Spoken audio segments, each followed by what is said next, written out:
নমস্কার বন্ধুরা, আমি সোমা বলছি। আশা করছি আপনারা সবাই ভালো আছেন। আমি করব আফগানি পনির মশলা।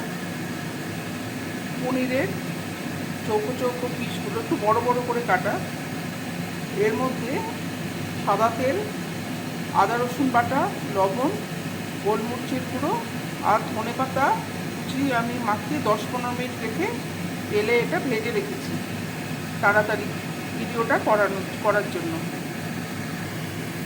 আর সাদা ওই পনির ভাজার যে সাদা তেলটা ছিল, সেই সাদা তেলের মধ্যে পেঁয়াজ, রসুন, আদা, কাঁচা লঙ্কা, ধনেপাতা, কাজু আমি এটাকে ভেজে নিয়ে ঠান্ডা করে দই দিয়ে মশলাটা আমি বেটে নিয়েছি। প্যানে তেল, সাদা তেল আর বাটার গরম হয়ে গেছে। এবার তেজপাতা, দারচিনি, লবঙ্গ আর কয়েকটা এলাচ দিলাম মুখটা ফাটিয়ে।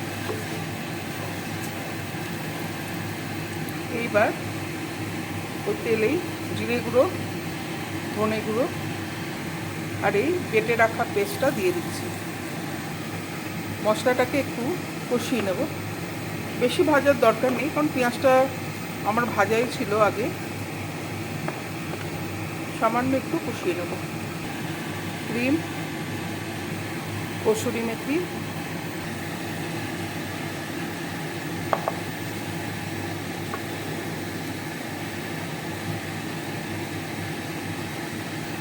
গরম মশলা গুঁড়ো, গোলমরিচের গুঁড়ো, লবণ, কয়েকটা গোটা কাঁচা লঙ্কা দিয়ে দিলাম।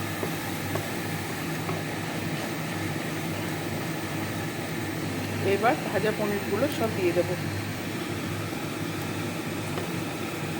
পনিরগুলো গ্রেভির সঙ্গে মাখিয়ে কিছুক্ষণ ঢাকা দিয়ে রাখবো। গ্যাসটাকে আঁচটা কমিয়ে ধনেপাতা ছড়িয়ে দিচ্ছি। আমার তৈরি হয়ে গেল আফগানি পনির। রেসিপিটা কেমন লাগলো আমাকে জানাবেন। ভালো লাগলে আমার সঙ্গে থাকার জন্য আমি আপনাদেরকে অনুরোধ জানাচ্ছি। নমস্কার।